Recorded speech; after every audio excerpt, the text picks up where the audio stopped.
Assalamualaikum warahmatullahi wabarakatuh. Perkenalkan, nama saya Dewi Salsabila.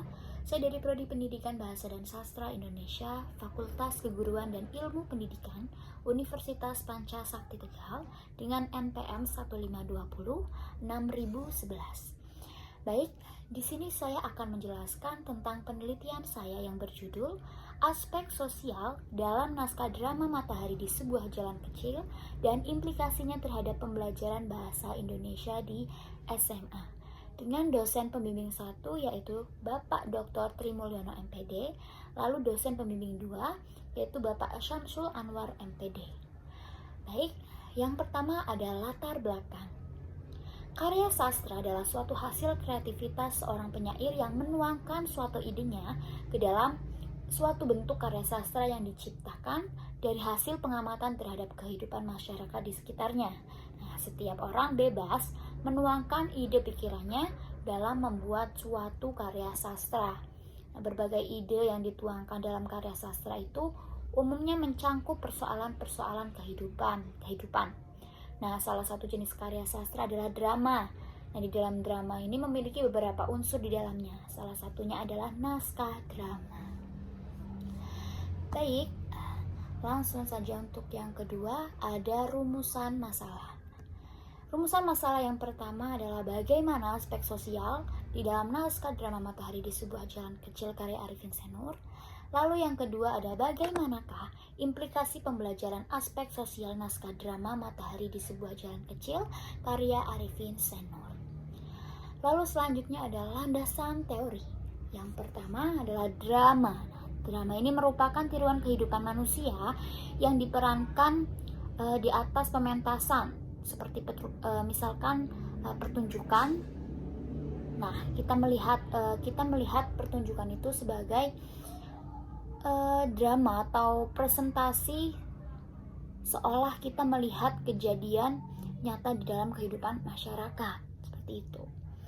Lalu selanjutnya ada unsur ekstrinsik. Nah, unsur ekstrinsik ini merupakan unsur yang datang dari luar sebuah karya sastra, namun sangat mempengaruhi sebuah cerita yang ingin diciptakan. Lalu selanjutnya ada sosiologi sastra. Sosiologi sastra ini merupakan dua istilah yang terbentuk, yaitu sosiologi dan sastra. Sosiologi sendiri merupakan disiplin ilmu pengetahuan tentang masyarakat. Nah, sedangkan sastra ini berasal dari kata Sanskerta yang artinya adalah ilmu pengetahuan yang mengandung instruksi dan pedoman dari tindakan yang dihasilkan oleh manusia. Jadi, pengertian sosiologi sastra secara umum adalah pendekatan terhadap organisasi manusia kepada alam semesta sehingga orientasi yang dihasilkan oleh pengarang dan pembaca itu bisa menghadapi kenyataan yang terjadi dalam masyarakat.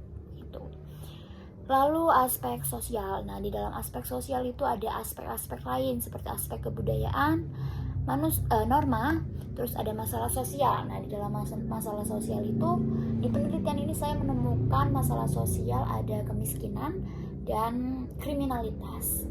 Lalu selanjutnya ada politik dan agama. Lalu lanjut kita ke implikasi pembelajaran.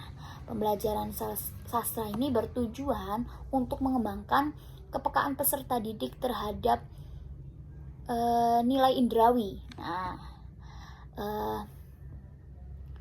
nilai indrawi, nilai akali,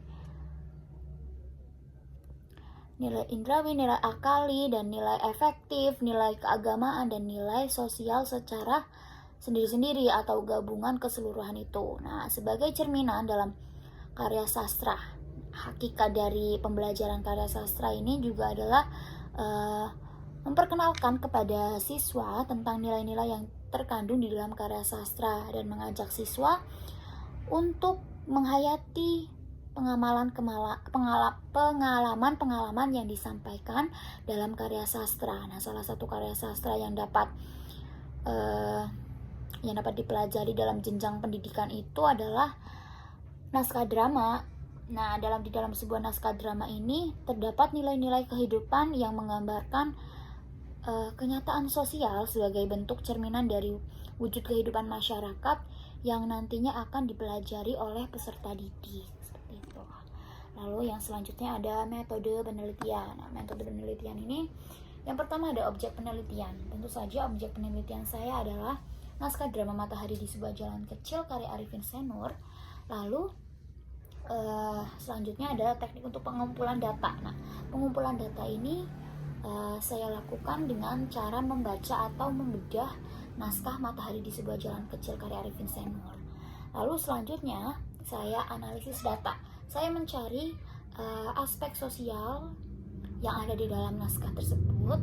Lalu kemudian saya catat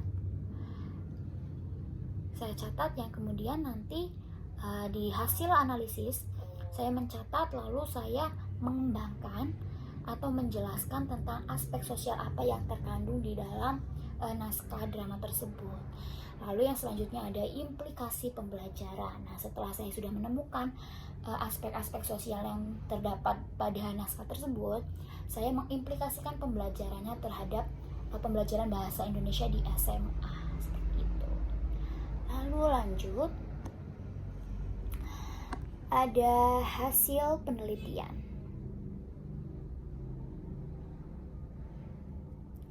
Nah, dalam hasil penelitian dan pembahasan dari penelitian saya ini, penelitian ini ditemukan hasil aspek sosial dalam naskah drama Matahari di Sebuah Jalan Kecil karya Arifin Senur dengan kajian sosiologi sastra sebanyak 25 data atau 100%. Nah, dari jumlah 25 data ini, sudut pandang masyarakat dari 25 data tersebut, data ini dapat diklasifikasikan berdasarkan sudut pandang masyarakat, keadaan dan peristiwa di dalam lingkungan masyarakat, yaitu kebudayaan sebanyak 3 data atau 12%.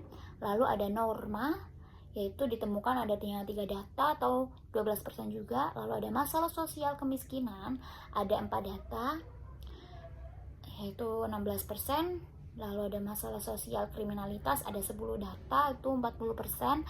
Lalu ada politik, 3 data, 12%. Dan agama ada 2 data, itu sebanyak 8%. Baik, lanjut ke kesimpulan. Nah, berdasarkan hasil penelitian dan analisis data dalam penelitian ini, maka dapat disimpulkan aspek sosial yang terdapat pada naskah drama Matahari di Sebuah Jalan Kecil karya Arifin Senur meliputi kehidupan masyarakat. Nah, hal ini didasari dari dialog-dialog yang mencoba membahas tentang masalah-masalah atau realita yang ada di dalam masyarakat, bangsa, dan negara seperti menjamurnya korupsi, masalah ekonomi, terus kesejahteraan hidup dan ketimpangan sosial. Lalu yang kedua ada implikasi pembelajarannya di SMA. Nah, terdapat pada materi pembelajaran bahasa Indonesia kurikulum Merdeka kelas 11 dengan tujuan pembelajaran yaitu 11.7. Di situ diterangkan bahwa peserta didik mampu menyimpulkan perasaan dan sifat tokoh serta elemen intrinsik lain seperti latar cerita, kejadian-kejadian dalam pementasan drama. Nah, sesuai dengan tujuan pembelajaran sastra yang terdapat pada kurikulum Merdeka tersebut dapat dilakukan dengan upaya berkaitan dengan pembelajaran sastra di SMA yang dilakukan untuk menumbuhkan pembahasan, pengetahuan, dan penghargaan terhadap suatu karya sastra. Seperti itu. Baik, kiranya seperti itu dari penjelasan dari saya.